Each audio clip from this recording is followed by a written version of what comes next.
So I'll be handing over to Mr. Tolu now to take over. Mr. Tolu, are you with us? Hello, good morning, Miriam. I can hear you. All right, good morning, sir. Yeah, good morning. I hope you're doing good. Yeah, I'm fine. And you? Yeah, thank you. Yeah, I'm very good. Thank you.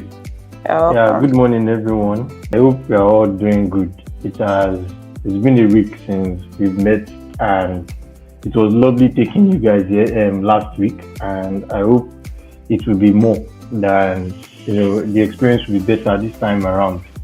So please, I really want you to get something, get a whole lot from this class. I'm not just here to just communicate and not necessarily just to like talk and leave. No, I want you to understand, and that's why this class is practical, so that you can do something. And and that's why this class is very practical. Very practical, basically. It's not just me present. I don't have much slides, but we are going to do a lot of work. And there's also the issue of code pen. I think the issue that was raised there was that last week was that code pen is not easy to use on your phone. Well, I actually tried that with a colleague's phone, and it was actually working. So probably it's the view of the phone that you need to change. Maybe you need to rotate it to be is it landscape now, or to make the phone horizontal instead of it just being vertical. I think that's one solution I can give. But code pen actually works more on it has a good is more it has a good mobile view. In fact, one of the reasons why I recommended code pen to be used as we are taking this class was that I had a friend that what he used while we were still in school was that he used code pen. That's what he used to learn. He didn't have a laptop at that point in time, but he's now a backend developer. But what he started with was code pen. So he didn't have a laptop, and he just started learning how to code with code pen. So that's what he could afford at that time.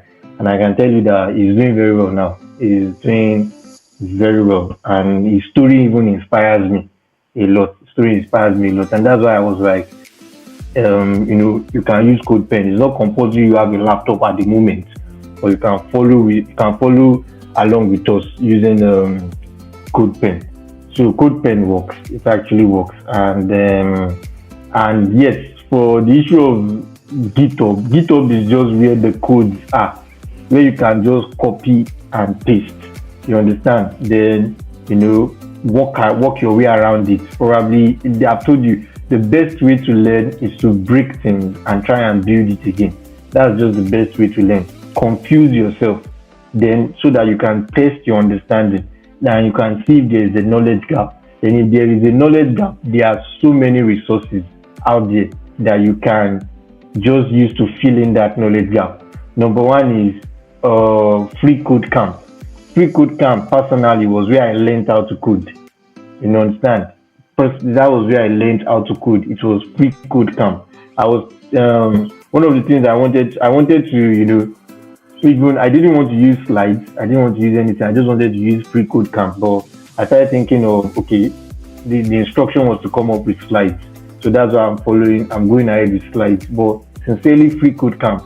If you really want to learn how to do this thing very well, you want to master this art of web development. You understand? You want to be a pro in this thing. You want to be good at what you do. Free code camp is where you go to. The courses are there and the practice are there. You understand? So that's where I learned how to code, and that's what I can recommend. But for the scope of this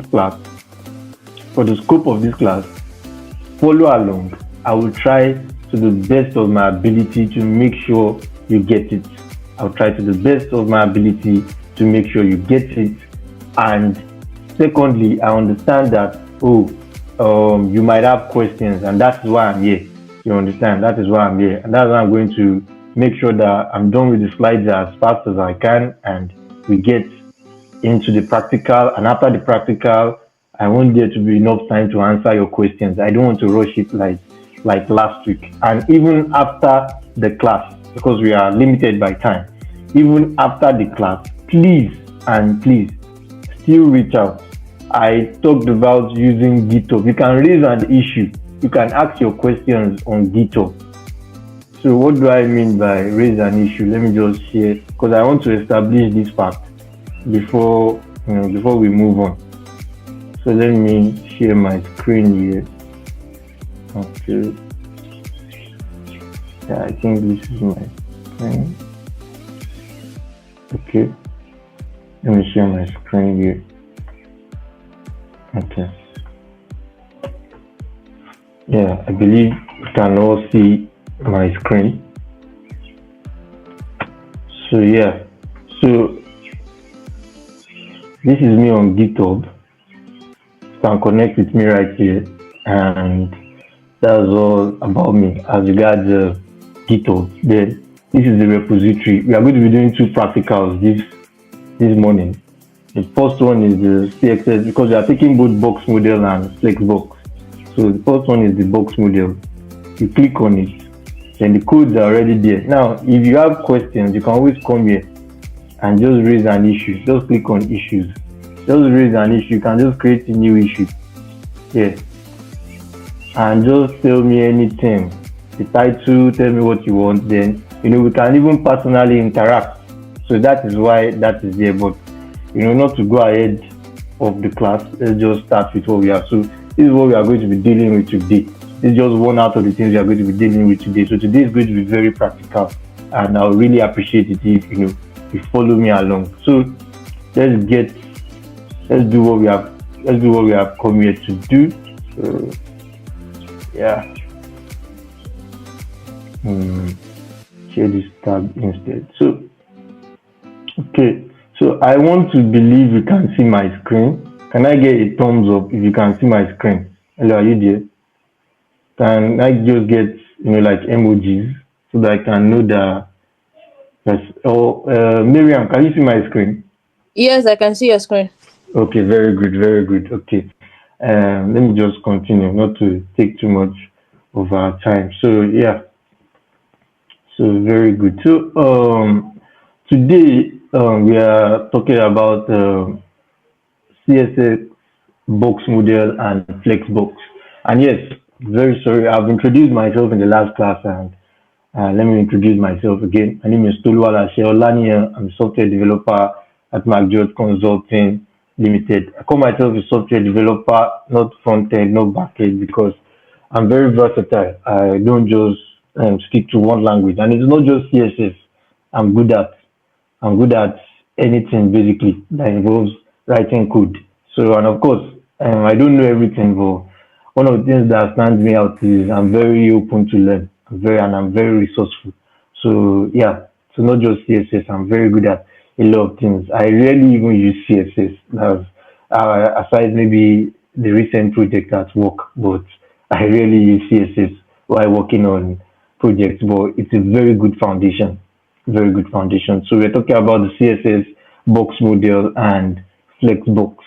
So what is the box model? Yeah, we discussed this briefly in our last class when we were talking about how do we use CSS to style web pages. But I just want us, and I discussed it in the last class too, that we are going to be going into we are going into more details. We are going to be more detailed with this in our next class, and that's what we are trying to do here. So what is the box model? In CSS, every single HTML element. What are HTML elements? Like Ayodeji has described 2 weeks ago.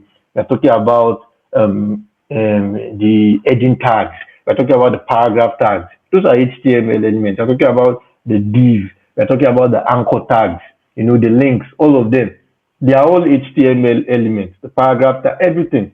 They are all the H1, H2, H3, H4, H5, H6 headings. They are all HTML elements. You understand?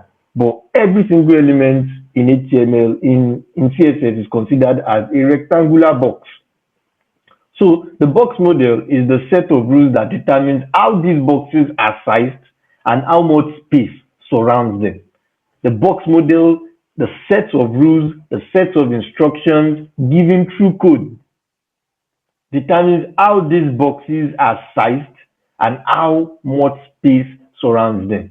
What do I mean by size? Their height and their width. What do I mean by the space that surrounds them? I'm talking about what? Their padding and their margin. There's the inner spacing and there's the outside spacing. I discussed this in the last class, but we are still going into it this for this class. So understanding the box model is essential for creating any layout, from a simple paragraph to a complex web page.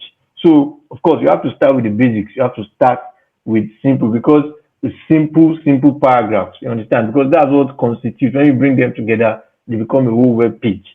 So that's what we are working, that's what we are going to be doing here. So don't look at what we are doing that we are not yet building complex web pages, we are not yet building big things. No, no, no, no, no. You need to start from the basics. Once you get the basics, like Elon will say, Elon Musk actually, you understand, first principles. When you get that basic unit element, the complex and the big thing that you are just saying is just like a combination, like layers added upon layers. But you need to first understand the basic unit, the foundation, and that's what we are starting with here. So the key concept is that you are not just styling text or images, which are HTML elements. You are styling the invisible boxes that contain them. So you are not just styling the text and the images, it is what they are inside, the box they are inside, and that's why we call it the box model. So this is a simple image that just describes everything I just said right now. We have the content, we have the HTML elements, which I'm calling the content right here, which describes everything, which describes the rectangular box. You can see this is a rectangular box. You can see the padding, the inner spacing within it. You can see the border, that defines the HTML elements, that hey, this is the space it contains within it. And of course, they see an outside space outside that defined HTML element, and that's what we call the margin. So yes, I think I've described, and that's what I'm trying to describe here, the content, the innermost part, where your text, your images, or other HTML elements where they live, the padding, transparent space around the content, inside the element, it pushes the border away from the content, and that's what we described here. The padding, it pushes the content away from the border. So border, the visible or invisible line that wraps around the padding and content. So when we talk about visible or invisible, there are sometimes you don't want the border to be visible. We'll discuss that. There are sometimes that's when we give it a border of none. But there are sometimes you want the border to be visible. So you give that border, you give that border a specific value. You give that border a specific value. And that's where we are still going to look at that in our practical class. So the margin, transparent margin, space outside. So one thing I want you to, the difference between padding and margin is that padding is within the HTML element. It surrounds it immediately. You understand? It differentiates the border from the HTML elements that within it. And the margin is that space that is outside the border. So let's get it correctly. The margin is outside the border, while the padding is within, while the padding is within the border. So what is the border? You understand? The border is just what we didn't really go into detail in the last class, and that's why I had to bring it out in this class. The border is the visible edge of the box. It sits between the padding and the margin, like I discussed. So if you want to give, as I discussed, the P here is what? The tag. The P here is the tag. The border is the property, and the 1 pixel solid red is the value. So what are we trying to say here? We are saying the P tag, this is the selector, like I described in the last class, the selector. The border is the property, and the value is what? 1 pixel solid red. So yes, you want the border of the P tag to be what? 1 pixel. That's the thickness of the border. And you want it to have a color. You want it to be solid. You don't want it to be dashed. You want the border around it to be a thick line. That's solid. That's the style of the border. And you want the color to be red. So that's what I described here. The thickness, the style, and the color. So the visible edge of the box. And sometimes it might not be visible. And that's why we say, oh, we don't even want to see the border. Give it a border of none. So we want to calculate the total width. The total width calculation. The total width of an element on screen is not just the width property. No. It's not just the width property, and we'll see this more. We'll talk about this more. But it's not just the width property. The total element is not when you say a p tag. Let me use this image to explain. Now, this content is not just the width of the content is not just the width here it's not just the width that the content occupies. No, that's not what it is. It is a collation of the padding, the border, and the margin. That is the total width. Let me repeat myself. The width of an element is not just the space it occupies. It is the collation of the width it occupies, one, the padding, the border, and the margin. That is the total width. So theoretically, I believe explain that. So the width, the padding, which is the left and the left and the right border, and the left margin and the right margin. So I believe when we're talking about width, we're talking about the breadth, the horizontal distance as well. So yeah, next slide. So the border box. So when we are talking about border box, and that's one of the things I wanted to, I was talking about me going into more details. So this is actually going into more details. Now, there are some cases that we want to set the width. I'm careful to use my words now so that I don't, confuse you guys. There are some times where we want the width of the element to be a specific width. We want to be the one to set that width. And we do not want the padding, the borders, and the margin to interfere.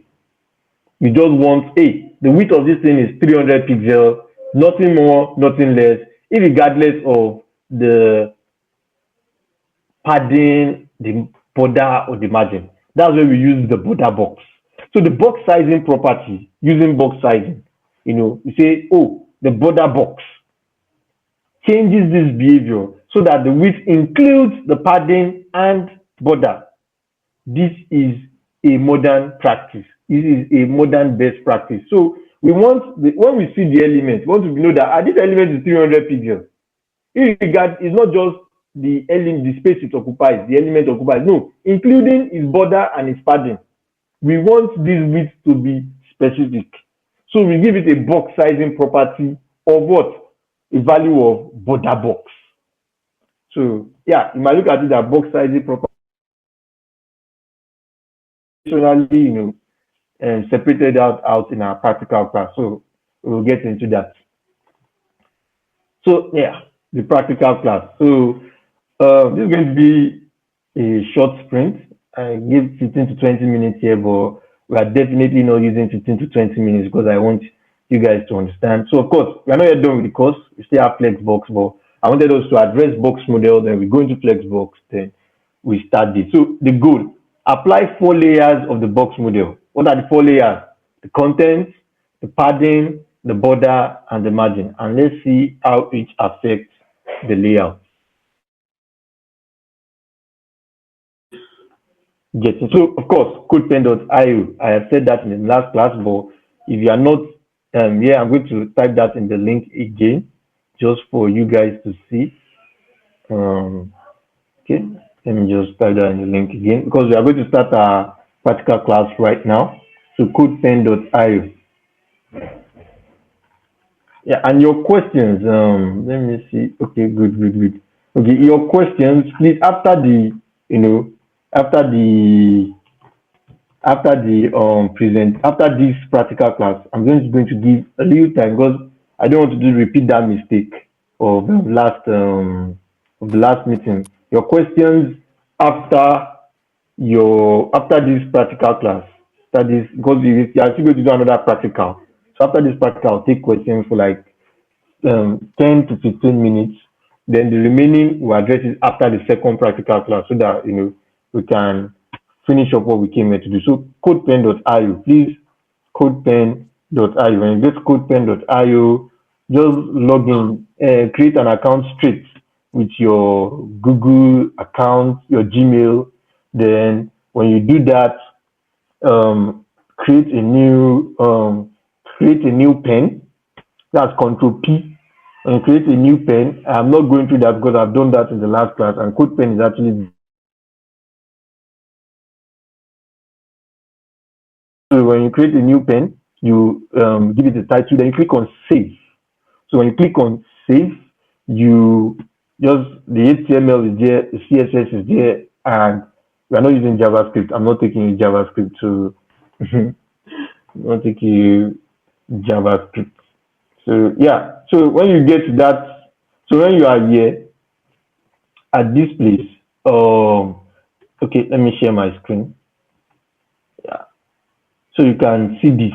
So this is when you get to when you go through all the whole step of HTML, you go to the whole step of logging in, you get to code pen. So this is code pen. This is code pen, and okay, so you come, then you go to GitHub. Let me share where the HTML code is on GitHub. Let me even share it directly so that you won't get lost in any way. So this is where it is. Where it is. I'm sharing the link now. So yeah. So once you click on that link, it should take you directly to this page. It should take you directly to this page. Then when it takes you directly to this page, all you need to do is just to click on it. Just click on the code itself. Click on the code itself. Then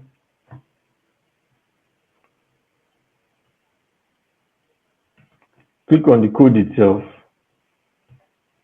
Then Control A and Control C. Control A and Control C. Control A and Control C. That's what I did. Click on any, you can just click on any place on the right click. Then click on Control A and Control C. Control A is to select all, Control C is to copy it. Then come here and click on, then go to code pen, go back to code pen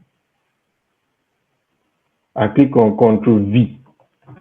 That copies all the HTML code in code pen. So that's what it does. Copies all the HTML code, Control A and Control V. Copies all the HTML code in code pen.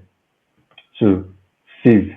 Now, then of course you click on this open live view in a new window. I believe you can see that open live view in a new window, like this little export icon here. Open live view in a new window. When you click on it, it takes your web page. It takes you to a new window. So this is the new window here. I'm going to share that now. So this is the new window here. So it should give you this. So you should see this right here.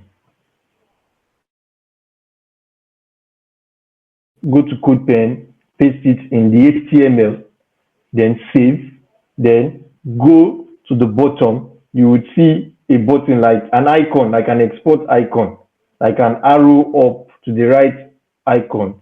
If you hover on it, it should say. So when you click on open a live window, it takes your page to another tab. When you go to that tab, you click on it, you should see this. So this is just HTML. We are going to do the CSS right now. So we need to be working with time now. So now let us start with the CSS. So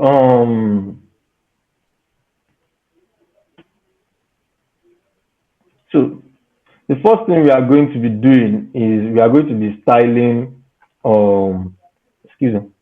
Yeah. So the first thing we are going to do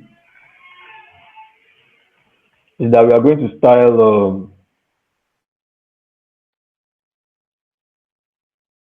3 boxes to understand each layer of the box model. This is just for you to understand. So The first thing we are going to do to our style.css is that we are going to give this, we are going to give the whole body. What do I mean by body? From here, let me share. Then the body here, that's an HTML element. From here, all that is in the body, from here to here. So that's what we are going to be styling. Everything that is in the body. So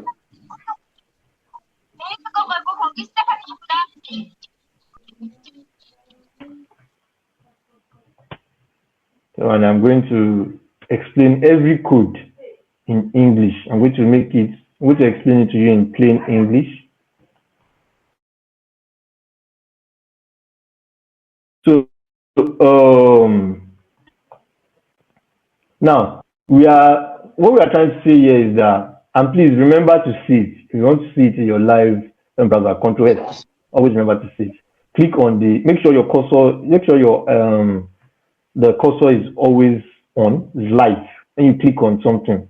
Click on something within the code, then press Control S. Doing entirely. So what do I mean by the body? So I want every element in the body to use a font family of area, to use a max width of 600 pixels. I've explained this in the last class. What do I mean by max width? The maximum width. The width of the body should not be more than 600 pixels. Shouldn't extend more than that. A margin of 20 pixels. There's a margin of 20 pixels. I've explained this in the last class. We're talking about top and bottom for 20 pixels. Auto, that means at the center, horizontally.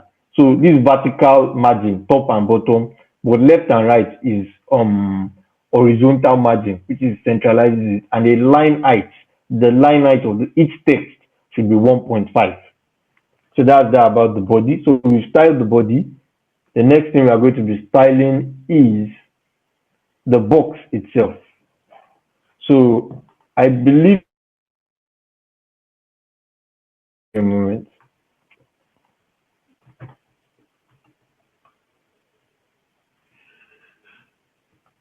I believe that I have given every class. I've explained what class selector, ID selector, and we are using class here. So I believe we have given every class, every box, the box 3, the box 2, and box 1. We have given them, as you can see in the HTML code, we have given them a class of box. So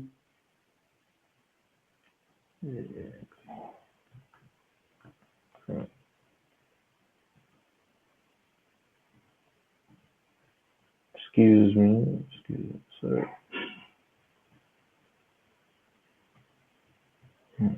Yeah, this is better.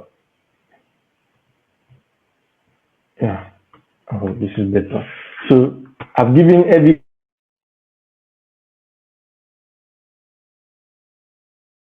can just come here, the box,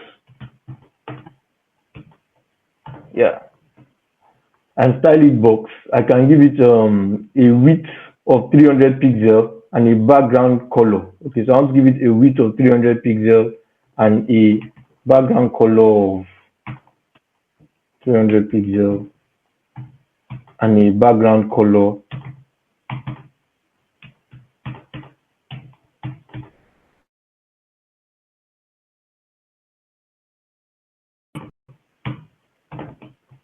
I can use an X code here. So yeah, let me try refreshing this. Yeah, so this is the result. So number one, we have styled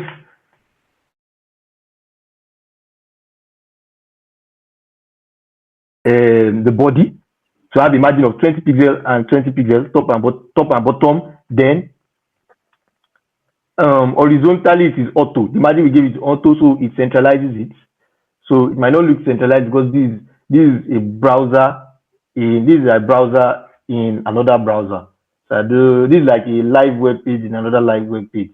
So that's why it's like this. but it is centralized. So and what else did we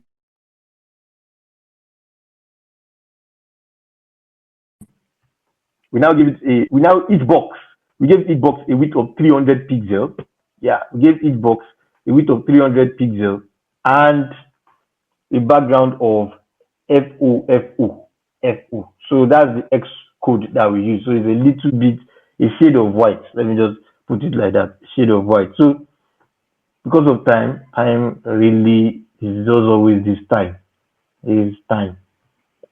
So the next thing we are so I don't want to even is that we are going to be adding a padding to each box. That's what we are going to be doing. We are going to be adding a padding to each box. So the boxes they will become wider than 300 pixels because the padding adds to the total width. The text inside now has a breathing room. So let's do that. So I'm going to be adding a padding of 20 pixels. Let me share this up. Yeah, a padding of a padding of 20 pixels. Very good. So let me yeah, you should see it now. It's time to reload. Yeah, you can see the difference. So it allows the text to have that breathing space. That's what padding does. It gives it that what's it called now? It gives it that inner spacing, that space around it.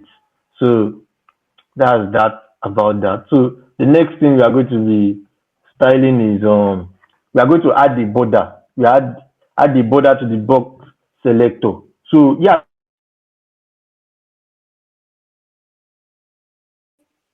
styles have been applying because there has not been a line that is defining it, but you will see it now. So that's what I want to do now. So um sorry. So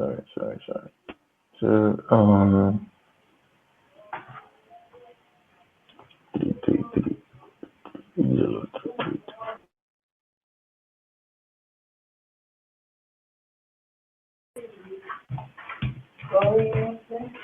Okay. 3 pixel.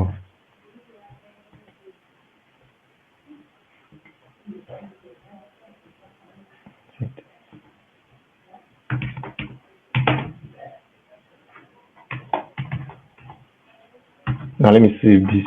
Control S, then send this tab, then I'm reloading it, then wow.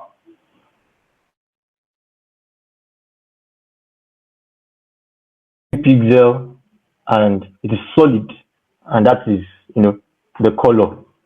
Let me just for the sake of explanation because I know there's no time but um this is just to make sure you guys get what I'm saying. So I know there's no time but it's going to be so yeah. So what did I change? I changed it to dashed. So there are different border styles. There's solid, there's dashed, and there is one more thing. I can't seem to remember at the moment, but I think there are three. So solid and dashed. So I used dashed, and that was the. Let me show you this. That was the. I used dashed, and that was the reason why this changed to dashed. So well, let me change this back to. Let me change this back to solid. Yeah. So that's that about. So that's to define it, but it looks horrible. We need to give it a spacing and that's why we're adding margin, a margin of 20 pixels to each box at the bottom so that the boxes no longer touch each other. So that's why we are doing that. So let me give this a margin bottom. I guess use but just for you guys to understand. And you know that I can also write it as 000 20 pixel. So 00 20 pixel then 0. So excuse me, let me make sure that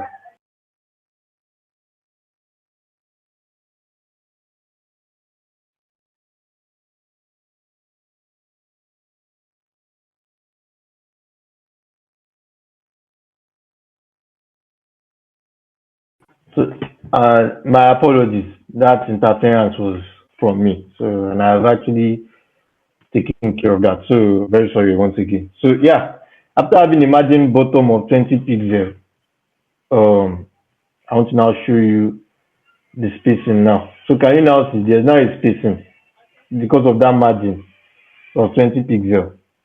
So, that's the spacing now. So, of course, let me now add like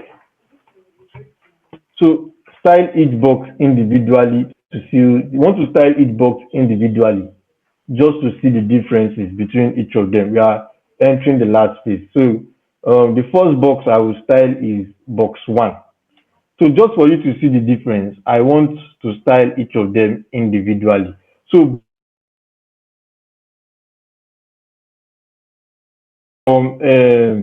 as you can see from the HTML code, I have given each class box one, box two, and box three, in addition to the box class. So yes, there is a general box and there is a specific box. So there's a general box and there's a specific box. So yes, I just styled everything generally, just for you to see the difference between each boxes and to let you understand border and everything. But now I want to style each box individually, and you'll see that now. So the first box I want to style is, box one.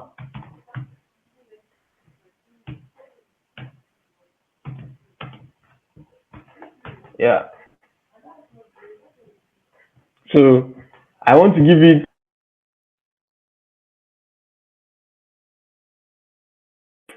this and the border color of this and the padding of this. You see everything. You see everything right now. So yeah. So that's that. Let me yeah.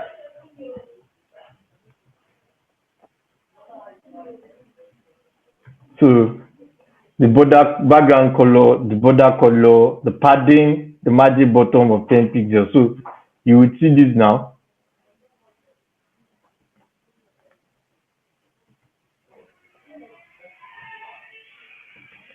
So can we see that it is now different from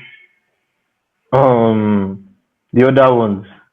The box one is now different from the other ones. Why? Because number one, we gave it a background color that is different from the color, different from the general border color, and yet it has the padding and the margin that is also different. So that's why the width too reduces. But you will see this more. We talked about box sizing property border box, right? So I will do that effect, but I want us to style the other boxes differently. So not to take much of our time, let me just go ahead and impute the style.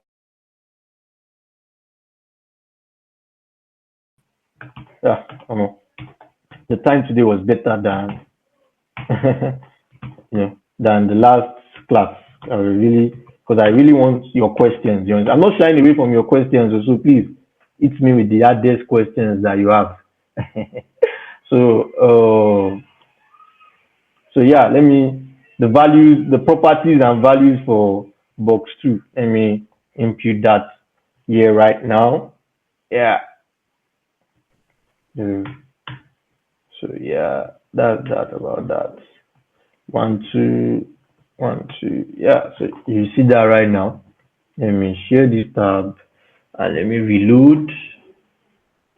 Yeah. So that's box two. That is box two. So I believe we can see that. That is box two. Very good. So,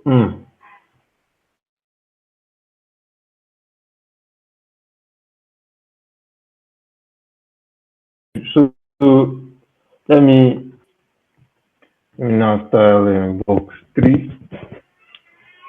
So, let me style box three.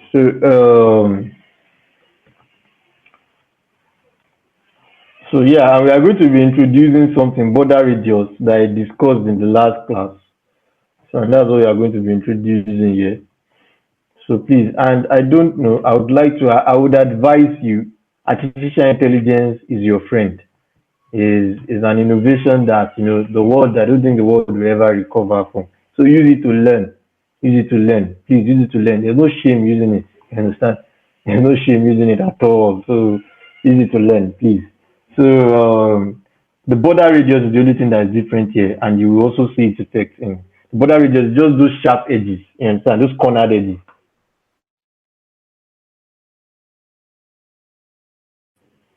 So yeah, share the start, load. I need to plug my system in. Wow. Okay, still have time. So yeah. So this box 3. So that border radius, can you see it here? Yeah. So that's what is trying to show us the border radius. So let's go back to our code base. So basically, what's the next thing I want to show you guys? So the next thing I want to show you guys is yes, I want to give you the fixed width. If for something to have a fixed width, regardless of the padding and the margin that we have decided to use, even if they are different for different boxes, but hey, you want everything to have a fixed width. We are going to be using the box sizing property with a value of border box. So when you do this, the width is now set to 300 pixels, regardless of the padding and regardless of the border. The content area to make room for this. So yeah, room for this. So so we don't need this again since we've already specified it for. Yeah, we don't need them again. We've given specifics for that. So what we need now is the box sizing property with the value of border box. So yeah, the pen has been saved. Let's get to our browser. Let's reload. And wow, beautiful. Can we see this? So regardless of the padding, you can see they have different inner spacings. So regardless of the padding, regardless of the border, the margin, these things, they have the same size. They have the same size. So and that's what we are trying to do here. They have the same size.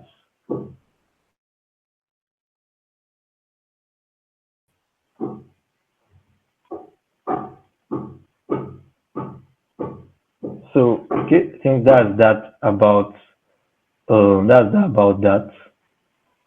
That's that about that. That's about that. So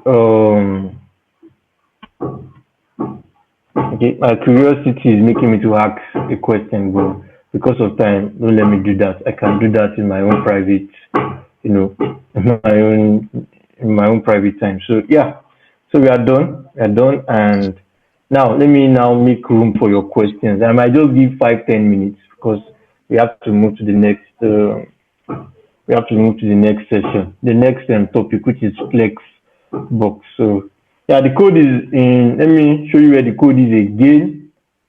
Just come here to my GitHub. The code is right here, both HTML and CSS. Click on HTML. Click on send the one for HTML, but the one for CSS is also in that repository. Let me show you what I mean again. So GitHub repo, load MCN. So you come here. What's wrong with the network? Okay. This is my GitHub repo, Toluwala share. Let me share that with you. Let me share everything with you because I want you to get the code so you can repeat what we did here. It's not far-fetched in any way. So that's my GitHub repo. Follow me there. We can have conversations. And there's also which one again? Which one should I share? Let me share the repo, the exact repository with you. So repositories, yeah, come here. And I'm very, very active on GitHub. So yeah, I'm more active on GitHub than any other social media. So please feel free to. I was expecting you guys to reach out to me last week. I know I'm very busy, but I would still make time because I really want to answer your questions. So that's that about that. So yeah, so that is that. So yeah, your questions. I only have one question. Yeah, Okay, Olusheye Ayobami John, nice to meet you. But sir, what command, if I get it correctly, are you pressing to bring the properties of those boxes? Now, if I understand your question very well, John, let me just call you John. Properties. In our last class, I described property and value. Property and value. So the property, for example, is padding, and the value is 40 pixel. So what does the property of padding mean? The property of padding is the inner spacing that separates the content from the border. That's why I described in this slide. That's why I described with this image here, the padding. So I gave it a value of 40 pixels. So there are a lot of properties in CSS. Last class we just described, the basic ones, border, padding, margin. But there are a lot. There is transform, there's text transform, there is Z transform where we're talking about, you want something to be above, you want something to be beneath. So that's advanced cases. But there are a lot of, properties and their values in CS. There are a lot of properties and you have the freedom of giving it any value that you want. So I believe I've been able to answer that. So, and I've also, so what will be, okay, Akoni Khadija, and this will be my last, question. Of course, you can still ask a question after, the next class.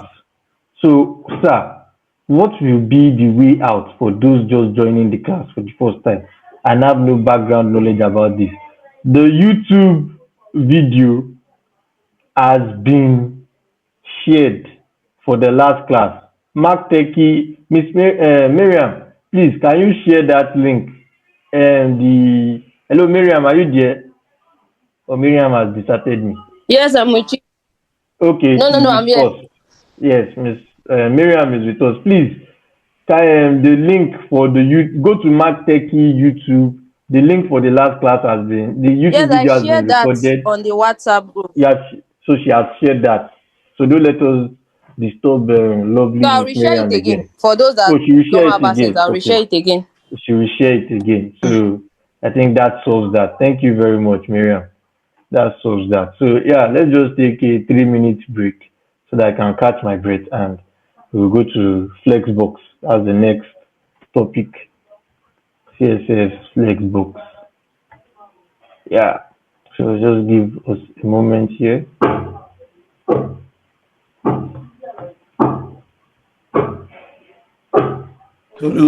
Tolu, you might need to check that environment. Yeah. All right, I'll work on it. I'll work on it, sir.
So for those that were not able to asking for the YouTube link for the last recording class, I just shared that now on the chat box, so you can check that to check the recording for the last class on YouTube.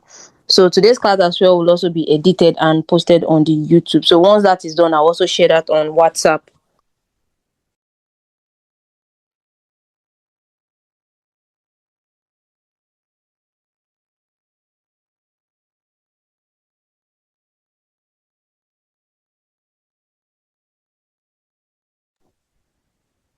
All right, you are welcome. So if you have any question, kindly drop that in the chat box.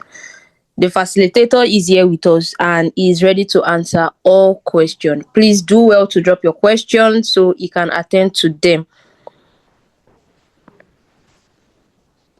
And also, don't forget to subscribe to the YouTube channel, and as well like, follow, comment, repost on the Mark George social media handle and MacMat as well. All links are shared across the WhatsApp and also the Telegram. Mr. Tolu, are you still with us?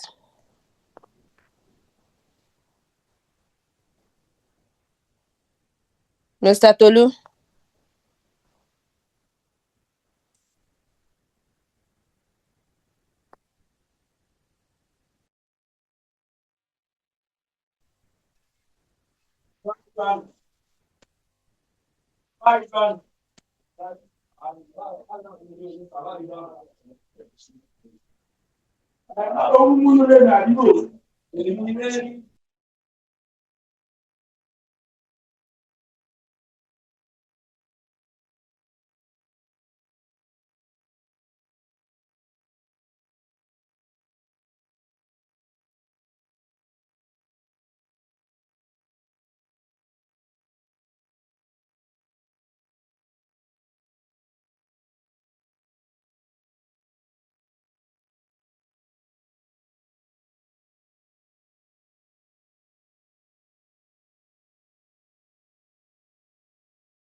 Mr. Tolu, are you still there?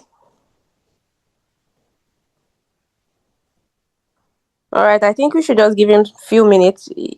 He should be having probably a network glitch from his end.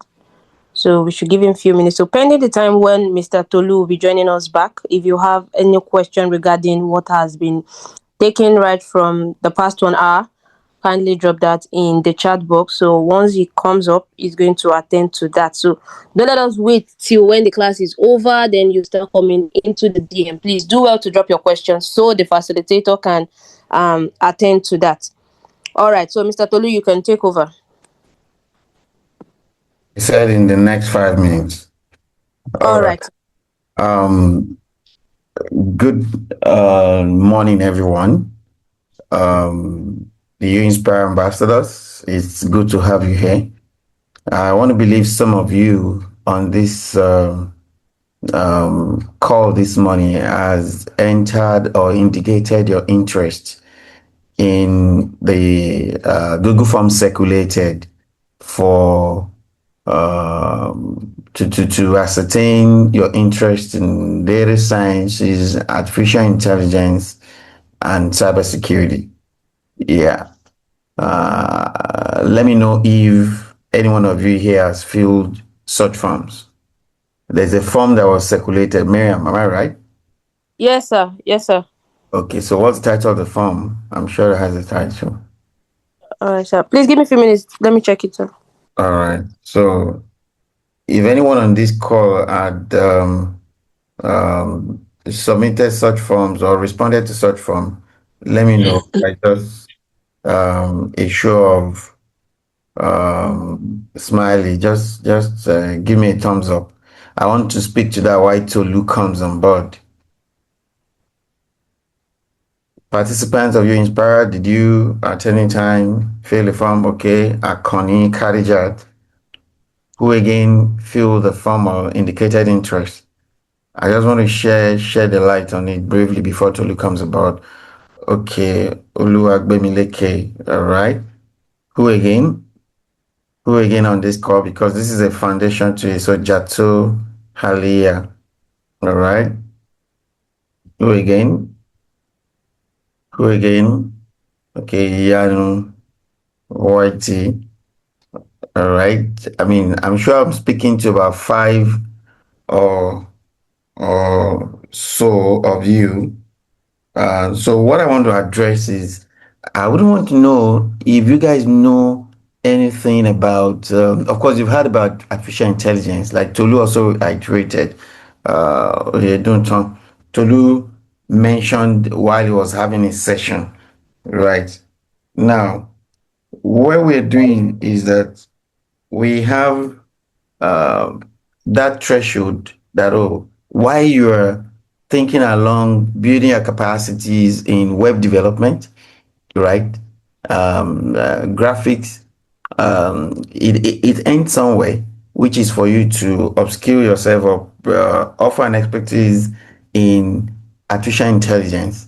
Now, artificial intelligence doesn't just happen. It starts from you having a knowledge of data sciences. The fundamentals of artificial intelligence is data sciences, and that's why we want to. Of course, you guys know about data sciences, and we just want to have you back in the hook, and you have that knowledge. Now, in artificial intelligence, it stemming to you using artificial intelligence tool. It's using those tools. I mean, such as ChatGPT, Cloud, and the likes. That is one part of it. Now, you having the knowledge of even developing agents, right? It's also another phase.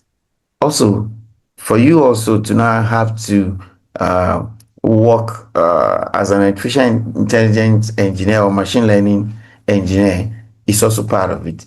And that is the hallmark of it. So what we're trying to introduce you to is knowledge of artificial intelligence infrastructure, which is engineering. And of course, I can beat my chest to let you know that an average artificial intelligence engineer or machine learning expert earns nothing less than 5 to 10,000 monthly. And I'm actually not, I mean, bringing your speed on because of what you earn, but I'm only telling you that that is what the world is going into, and that is what Nigeria also needs now. When you do your research, there are few Nigerians that have capacity in artificial intelligence engineering. As a company, we have partners. Can you please mute? Please, can we please mute? As an artificial intelligence engineer, uh, you will observe that there are few Nigerians that have skills in this, and that is what we're also using the You Inspire engagement to drive, so that you guys can develop skills in that. Now, you must have heard about several issues of data privacy threats, data hacking, which is also leading us to cybersecurity. So any one of you that have indicated interest, watch out on the group, and information will come out. We're still going to do post evaluation to have you guys immersed in this. Of course, the goal is for you to finish this, but the next call is to prepare you a little bit into that space so that you can boast of being part of the pioneer artificial intelligence engineers in Nigeria, and you can open up to those world. Tolu, are you ready? Tolu, are you ready? All right. So while Tolu is also coming on board, let me know if any one of you have questions regarding what I've shed light on, and to also know how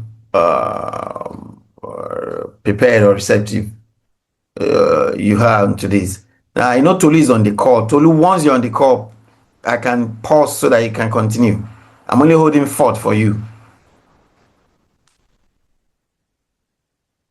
If you have any question, I've said, yeah, let me know.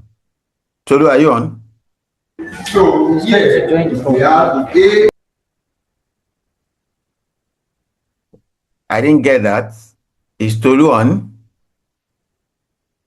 I'm not sure, sir. It's not yet stable. Okay.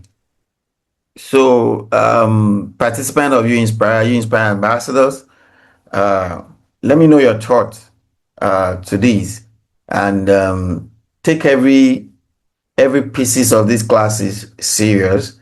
It comes to you at almost at a free thing, but take it very, very serious. Most of you have heard about the Federal Ministry of Education projects that some of your colleagues won at least 50 million naira each, and you'll also know that it gives you a background to become an entrepreneur, to have a startup going, and your ideas can be consummated to what to change the environment or what to solve problems in your immediate environment. So that's the whole essence of this. It is bringing everything you've learned into the real world, the real life application.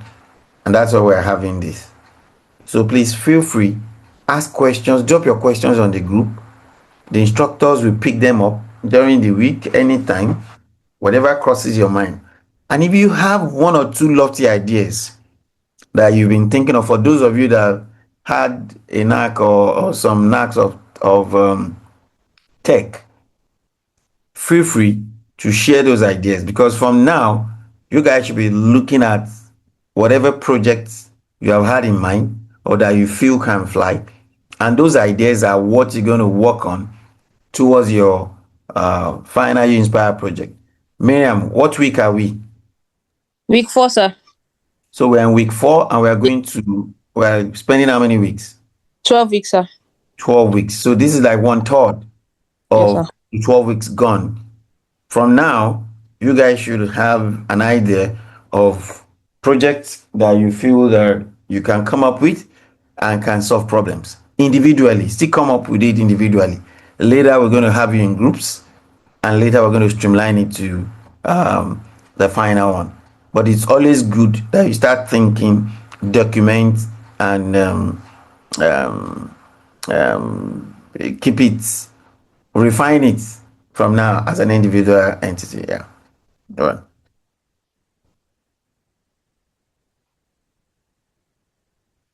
Thank you, sir. All right. Thank you very much. Thank you very much, sir. Thank you so much. That's my MD. Thank you so much for joining the call, sir. Thank you very much, sir. And I believe when MD speaks, there's a lot to note down and to pick. So thank you so much for that. So it's a privilege, sir.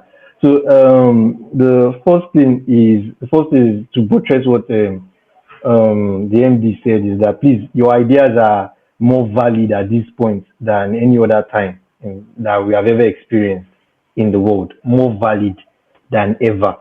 More valid than ever. So please, and of course, there are rewards for you building things nowadays, but of course, the value it will also add to the society. So we bring it on as well, bring it on as well. So, and of course, there will be rewards, and of course, it will add value to the environment around us. So your ideas are much valid at this point than any other time that we have ever experienced. So thank you very much, and let's get on with our work so that we would be able to cover up.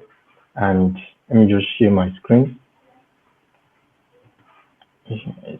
Yeah, good. So I believe everyone can hear me and you can all see my screen.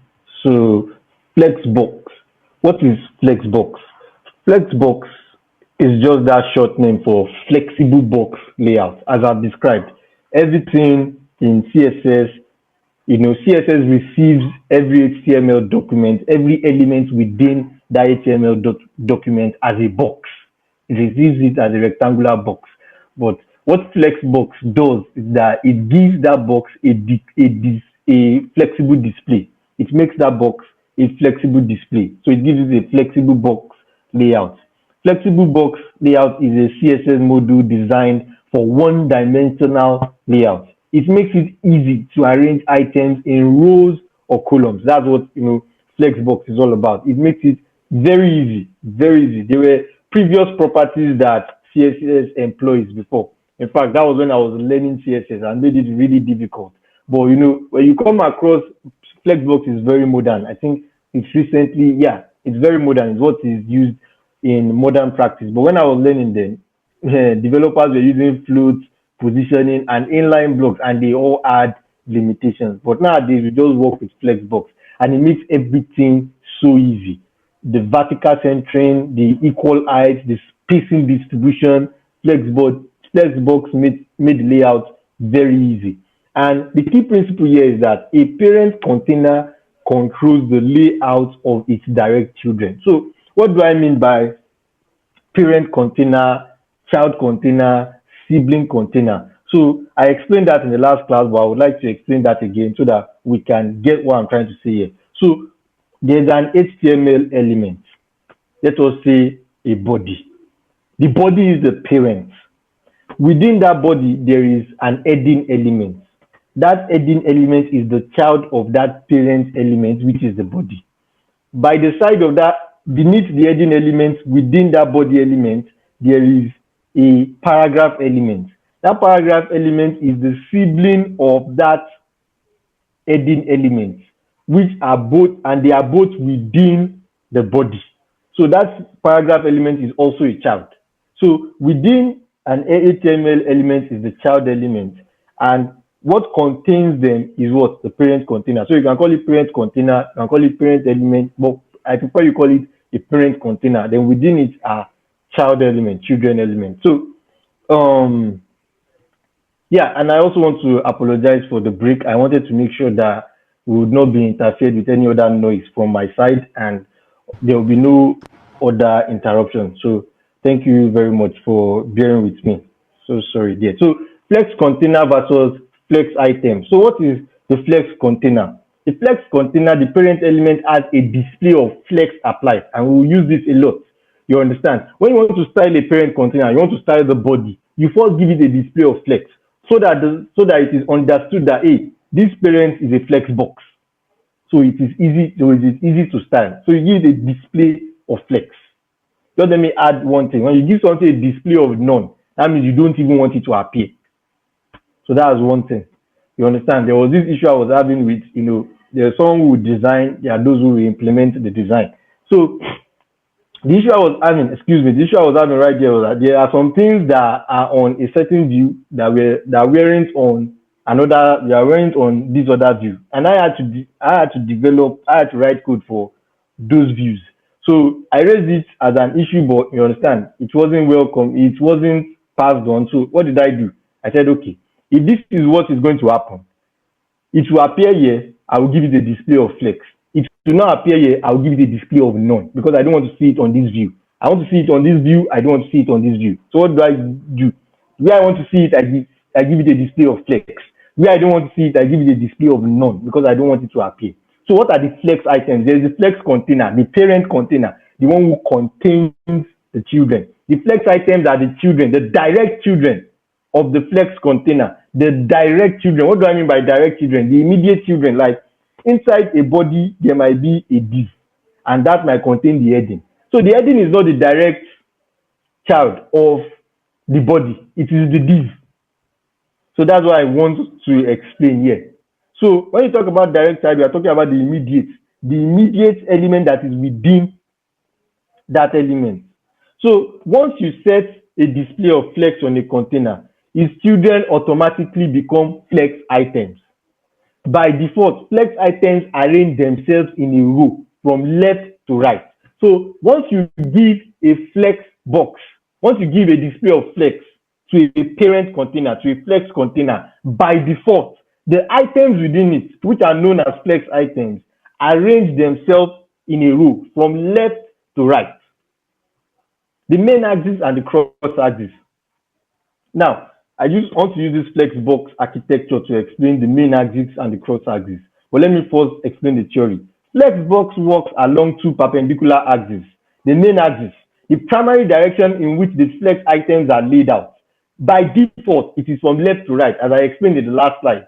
The cross axis, the perpendicular direction. The default is from top to bottom when it is cross axis. So now, main axis from left to right by default. It can still be changed. It can still be changed. Don't let me go into that so that I will not, so that I will not bring any confusion into it. But by default, when you give a parent container a display of flex, that this parent container, this container is a flex box. It has two axes, and the main axis is from left to right, horizontal, and that's the main axis. But the perpendicular direction, which is the cross axis, from top to bottom, that's just by default. So, as I said, the flex direction property changes which direction is the main axis. The flex direction property. Now, the flex direction property, if you give it a value of column, the main axis will now become vertical, while the cross axis will become horizontal, because you have changed the flex direction. But by default, the main axis is the primary direction from left to right, horizontal, and the cross axis is what? Vertical, which is perpendicular to the main axis. So this is the Flexbox architecture right here. And what this is trying to explain to us is by default, the flex item A, B, C are arranged from left to right. The main axis is what? Horizontal. The cross axis is what? Perpendicular. The main axis is horizontal. The cross axis is perpendicular. And this is the main size. If by default, the flex direction is not changed, by default, this is how it would look like. Cross axis perpendicular to the main axis. And the flex items are arranged from left to right. So I believe that I've explained that. So the key properties for the container. Flex direction is set the main axis, like I've explained. When it is row, which is default, you don't even need to give the flex direction property a value of row. By default, it is row. So it arranges from left to right. That's the main axis. But by column, it arranges it from top to bottom. So when you say row reverse, the row reverse changes instead of left to right, it becomes right to left. The items becomes left to right. The first time I actually saw this was when I was working with a project here in Mark George, and I saw as the designer changed it. I was like, okay, it's coming like this. Why did he just change it like that? And I just did more research, and I found there's actually a CSS property called row reverse. Row reverse is that normally it is from left to right, but since it is now a row reverse, it now becomes right to left. And the same thing for column reverse. The item goes from bottom to top instead of this natural default of top to bottom. So justify content, that's another property when you are using the Flexbox, is align the items along the main axis. So when you say justify content, you want the item along the main axis to be evenly spaced within it. You want the items along the main axis to be evenly spaced within it.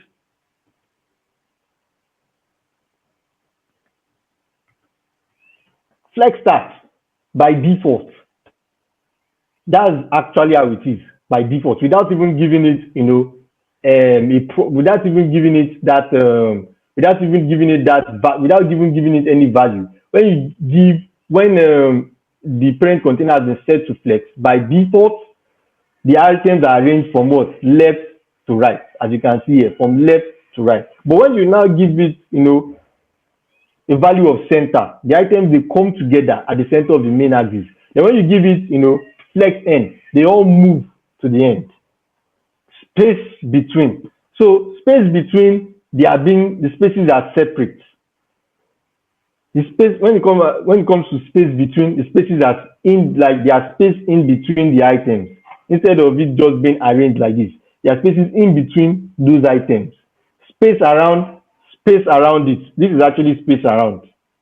When there are spaces around it, although you can use a padding to modify it, but people don't normally use space around, space evenly, space between, because normally paddings are the ones that just, work their way around it. And many of them, they just flow by default. But align items. Now, you want the items to go along the cross axis instead of it being along the main axis. That's when you use align item. Stretch by default. Every item is to fit the container. Flex start, as I've explained, is by default, it starts from the left, center, and flex. And these are things I have explained. And from the end, instead of it being at the start here, it all closes down to the left, to the right. That's flex end. And they will all be at the center when it is at the center, when it is flex center. So I believe I've been able to explain that. I had to go through that because of that. I think one thing I can do to justify this more is by giving a simple image about that. So key properties for the items. Align self. Excuse me. Align self. This overrides align items for a single flex item. Useful when one item needs a different cross axis alignment. Now, why did I have to bring these key properties for the items, for each item? Because I really want you to know different use cases. I really want you to see, because you are going to take a practical class where you are going to see, these properties in action. But I want you to have that theoretical knowledge now, that there is a particular item, as I've explained, these are flex items within a flex container. There is a particular item that you don't want it to be on the main axis. You want it to be on the cross axis. So what do? You give it an aligned self. You give that flex item an aligned self that, I need it to be on a different cross axis. So you will see this in this practical class. Now the order. This changes the visual order of a flex item. The default value is 0. Items with lower order values, they appear first. So what do I mean by the default value is 0? So if you do not give a property of order to the flex item, it just shows that it is arranged the way it's supposed to be from top to bottom. So if I'm saying I want this order, now we did not give a property of order to ABC, but now I want to style this flex item to have a property of 3. That means instead of ABC, it will be BCA. If I give the order, if I give this order now, this B, I give it a order property of 3, it will be the last, because by default everything is 0. But if I give it a property of 1, it will be the last, because what CSS will do is that if you first count A, it will count C. B has the order property of 1, then it will be the last. So it will be ACB.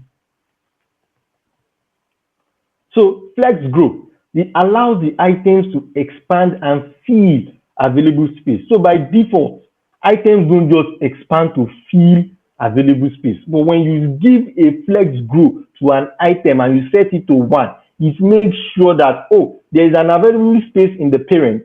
When we are talking about the items, those are the children in the Flexbox. That's why we call them the flex items. So naturally, they don't just fill up the available space in the parent. But when you give it a flex grow and you set it to 1, it shows that, you want this item to fill up the remaining space within the parent. So we are going straight to the practical exercise, and of course I'll share with you the code base. I'll first share with you the HTML, and I will now share the CSS. I'll share with you the whole GitHub repository. So once again, now I'm sure we're all familiar with CodePen. I don't need to go through the whole going over CodePen again. I don't think I need to do that.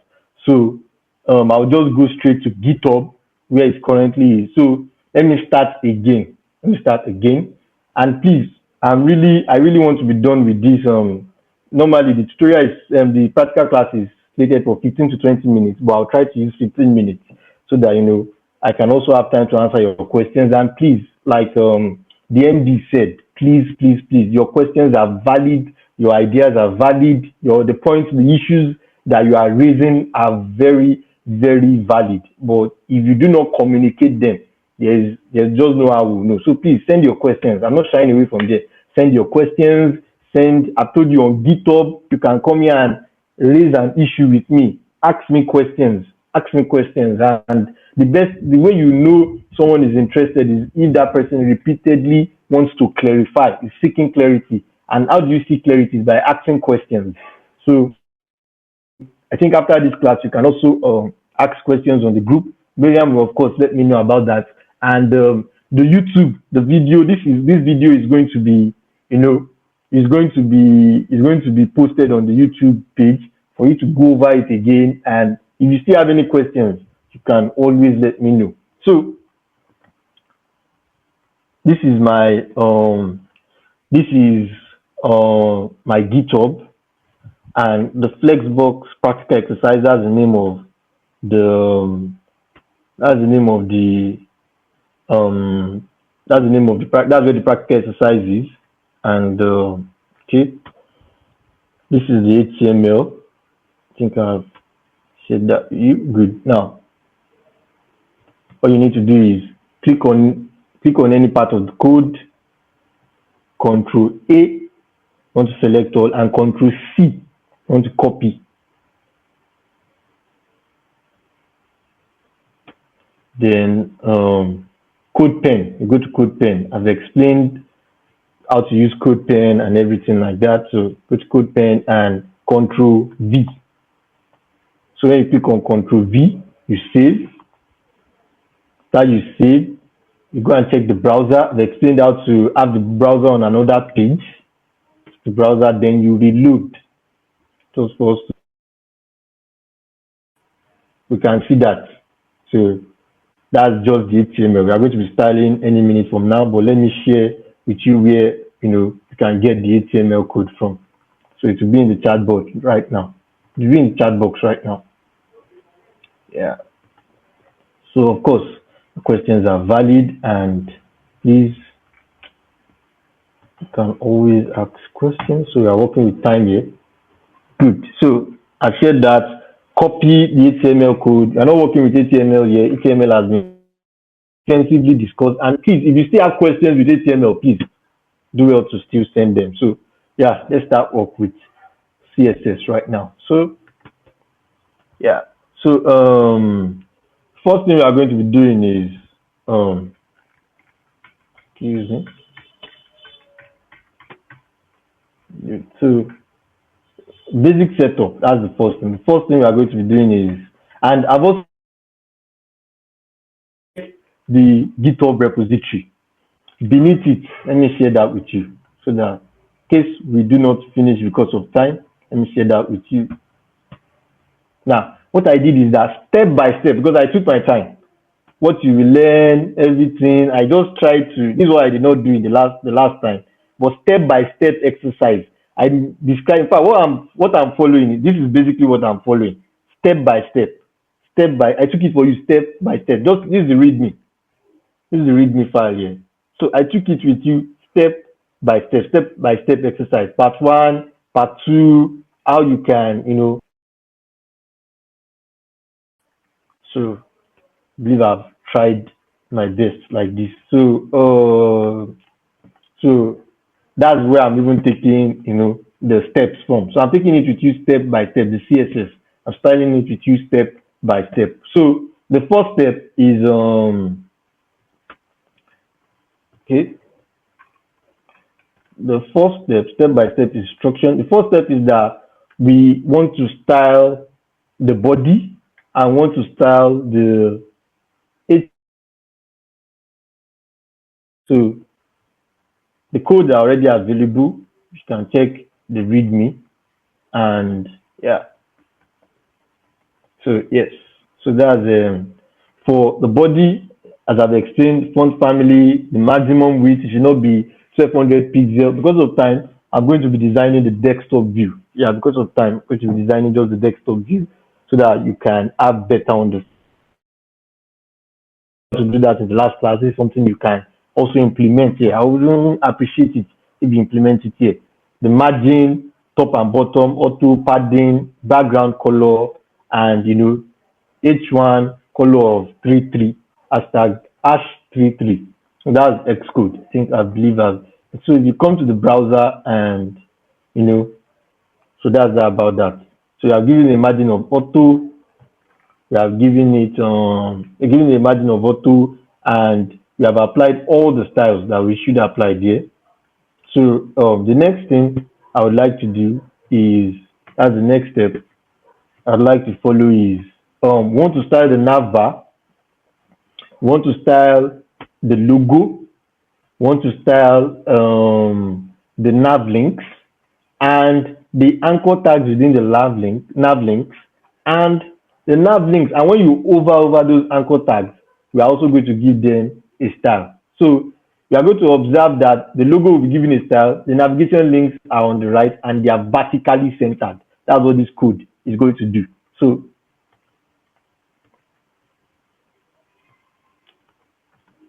yes, so now let me try to the best of my ability to break this down to you in English. And please, if you do not understand, you are here for questions. So navbar, when you say .navbar, it shows that something has been given a class of navbar, and this is it here, navbar.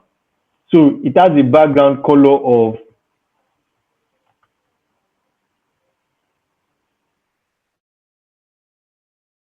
the navbar, the background color of 333, that's close to black or ash.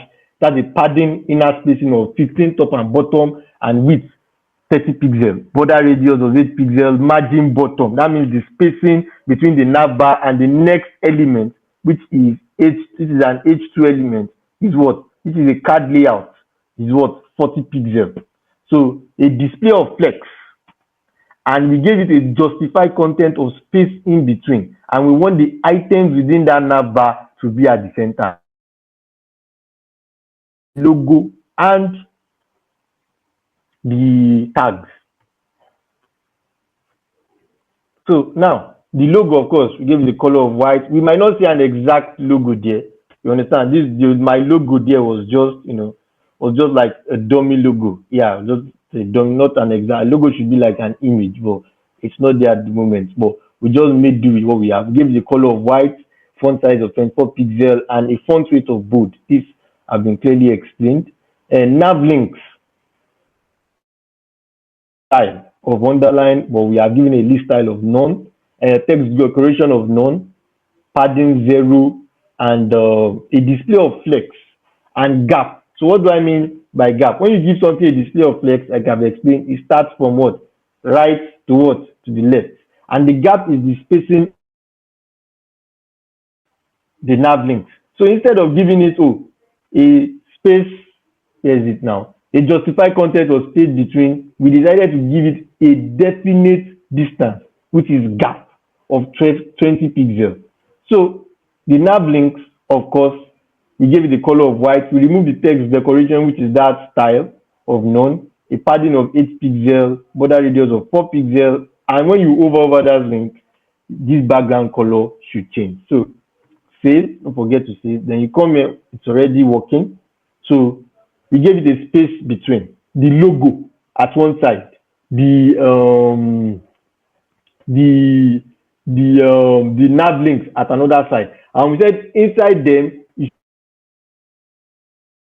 items within them should be centered, and that's what they did. So this is the logo, the style applies, and now this is the nav links, the gap of 20 pixels. That means between home and about. Oh, sorry, I'm not sharing my screen. Good, let me take that again. So the logo is at one side and the nav links are at one side. Why? Because we gave them a value of a property of justified content and a value of space between.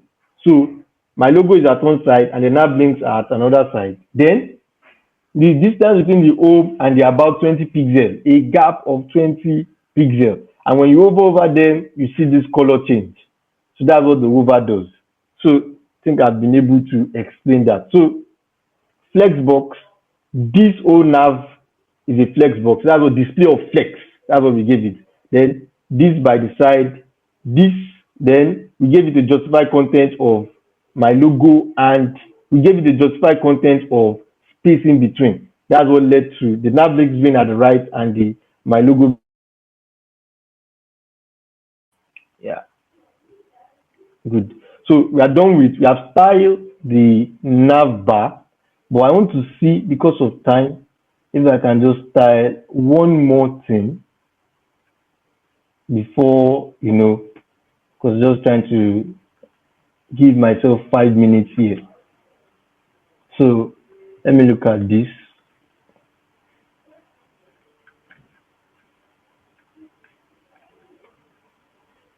Okay, because of time, we are just going to be styling the nav bar. But every other style have been placed, have been every other styling has been placed. Every other styling has been placed in the GitHub repo for us to just. So what I'm going to do now is that I'm also going to style the nav bar for screens, so that they can have, instead of it just being for what's it called now, instead of it just being for web alone, for the desktop view alone, I'm also going to make them to be screens. So that's why I'm just going to be styling the nav bar for now for this class as well. Let me give it, let me comment this out. Okay, is this commented? Oh, I can see why it is not. Okay, let me just go through this. Yeah, this should work now. Good, good. Yeah, so why I'm commenting it out is that we will not be using this for now. We're just working with the nav bar for now, and with the nav bar, yeah, for now. So good. So now, believe me, so your questions for this class, you just follow what has been here, so that I can also have time to answer your questions. So now, when we are styling for responsiveness, so we are here. So we want to make this to look good when it comes to the mobile view. When you view it on mobile, because if you view it on mobile now, it isn't nice. So, wait, You guys volunteer with your health. Yes. Just volunteer. so yeah, so this is the navigation direction on small screens. So for screens with a maximum width of 768 pixels, the nav bar, this is the styling, this is the default for nav bar. It has a display of flex, but the flex direction by default is row. But here we are changing it to column.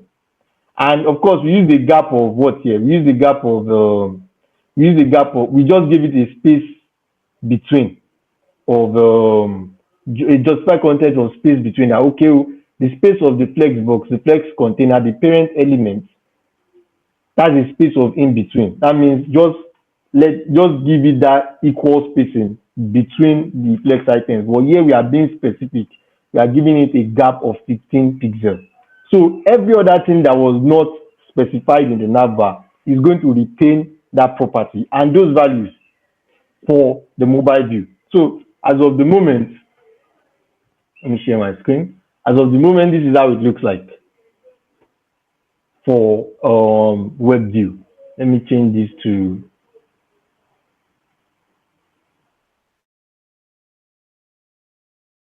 see this. It's still loading. I want to show you how it is on mobile view. So this is how it looks like for mobile view. It doesn't look nice at all, the nav bar.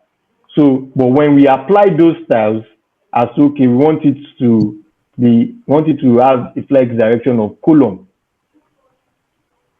and we reload this.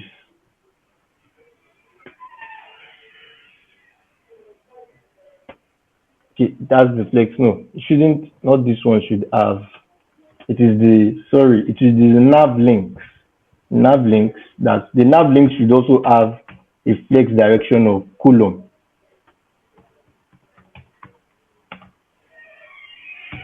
Flex direction of column.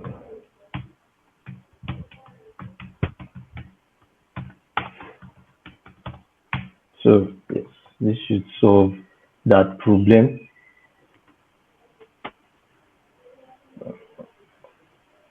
All right, good. So I believe you can see that Good. So this is what I did. Not just the nav bar, but the nav links within it. The nav links within it. As you can see, the nav links within it should have a flex direction of column. So from when it's just a desktop view, you understand, it has a flex direction. It does not have a flex direction. Just give it a display of flex. That's what we did here. Display of flex. But now we want it to be vertical. So we give it a display, a flex direction of column. That's what we did here. So that's what we can see right here. So 10 minutes. 10 minutes, and I'd love to entertain your questions. So I just had to cut that short so that I can get that clear with you. And of course, please, I've shared the code base, and I'm going to share the whole repository with you, and I'm going to be sharing with you the steps I took to achieve everything in the repository. I'm also going, if you read through the README, the steps I took to achieve that has also been shared. So you can go over it, and if you have questions, please, all through the week, at least a question should pop up. We really appreciate that. So in the next 9 minutes, you have the floor. Miriam, can you hear me? Yes, So they can ask questions now, and I'm going to be sharing the repository with them now, where the whole code base is, where everything about the code. Can ask questions now. all right. Thank you, Mr. Tolu. The Yes, class ma'am. has been very interesting. So please, if there are any question, kindly do well to ask your question. The facilitator has opened the floor for questions, so he can attend to them. Please ask your question. You can drop them in the chat box, or you unmute your mic to speak if talking will make the facilitator understand you perfectly. So you can unmute your mic to ask your question. So for those asking for the attendance, yes, it will be dropped, but let's concentrate on the class first. If you have any question, kindly ask your question now that the facilitator is here with us. Then the second thing, Mr. Tolu, we appreciate those links you drop, if you can drop them on the WhatsApp group as well, because some are not here with us. At least they can gain one or two when the recording is dropped, and they can also have access to the link as well. wọ́n lè kọ́ ẹ fàyè da àwọn ọmọ láàmú ní question. wọ́n lè fẹ́ fàyè da àwọn ọmọ wọn láàmú.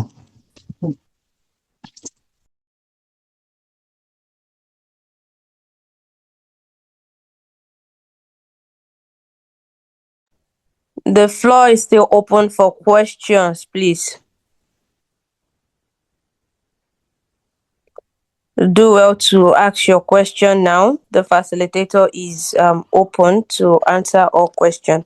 So kindly ask your question so he can attend to them.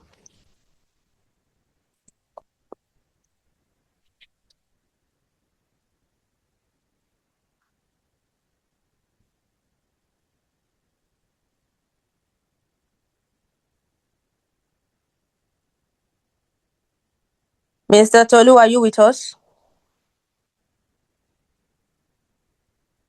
Hello, ma. I'm Mr. with you. I'm with you, ma. All I'm with right. you, So ma. there's a question on the chat box, please.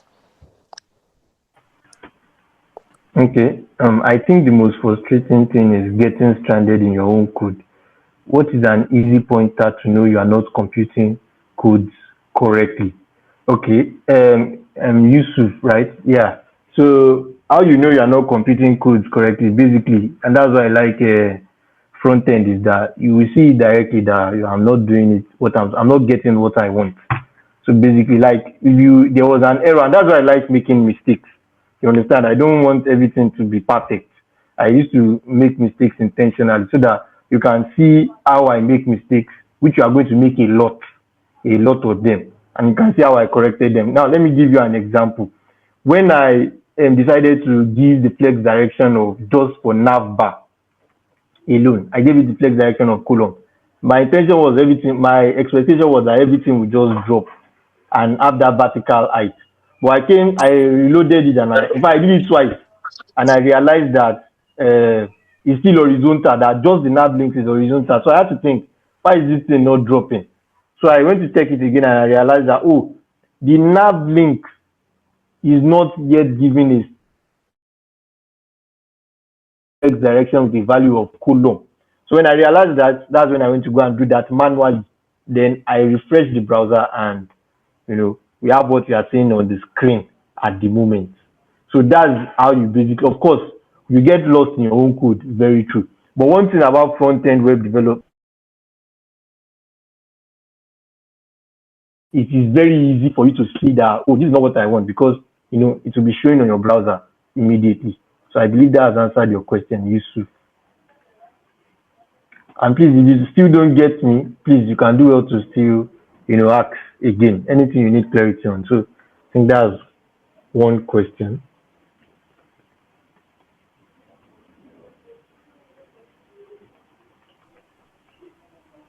All right, please. Other questions can come in as well, and the attendance link has also been dropped, so you can do well to fill in the attendance now.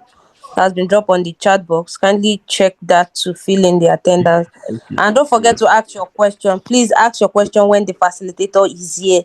So coming to my DM, I'm not a web developer and I can't do justice to some of those questions. So ask your question now so you can get a proper feedback from him directly.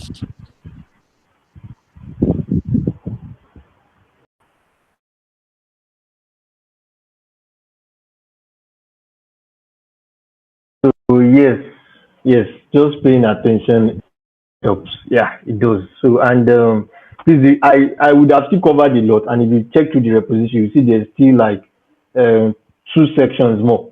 But I decided to stop that so that I can, answer your questions. You guys are the most important thing here at the moment. You are the most important people here at the moment. So, and that's why I wanted to make space where I was like, no matter where I stop today, I must, answer your questions. So please, you guys have the floor right now. So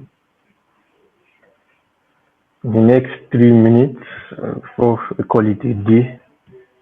And of course, it's always a it's always a privilege to um, it's always a privilege to teach, to communicate instructions here. Thank you very much for the opportunity. To the MD, to everyone here at McGeorge, to my wonderful moderator, Miriam. Thank you so much for this. Thank you so much for helping me out with this. Thank you so much, everyone. Yeah. The wonderful team of McGeorge, and to Lawrence students, thank you so much for your time. So how to come and learn. So it shows you really put value to this thing. So thank you very much. So of course, I'm still accepting questions. So, and please, if you go through the code base and during the week, you go through the code base and you don't have, All you right. still need more clarity, you can let me know.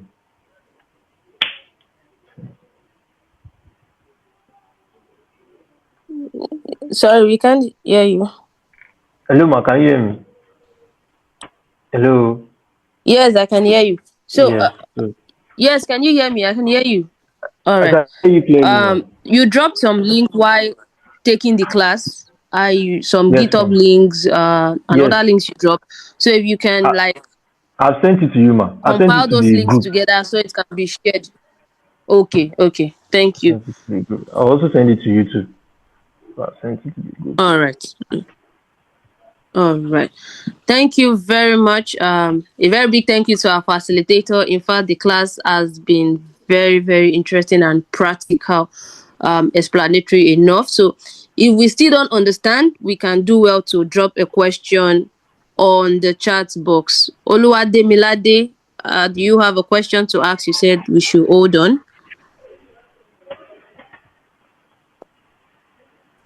I think she said no. Okay. She said no. Oh, yes, I've seen that. So Okay. thank you once again, Mr. Tolu. The class has been wonderful. So if you have any question, which probably you are shy to ask here, you can do well to ask on the WhatsApp group. I'll definitely communicate your questions to the facilitator so he can do justice to that. And seeing that he dropped his GitHub link, right, Mr. Tolu? I did, ma. So you can also raise a question through his GitHub link, which he dropped. I'll also share that on the WhatsApp group as well. In fact, that's where I'm most active, GitHub. Oh, so okay. you can always reach out to me there. So thank you everybody for joining and for making the class very insightful and practical. Please don't forget, I shared a Google form on the WhatsApp group. Do well to fill in the form, just like the MD said. Do well to fill in that form. And also, do well to drop a follow on our social media platform, which the links has also been dropped on your WhatsApp group and also on Telegram group.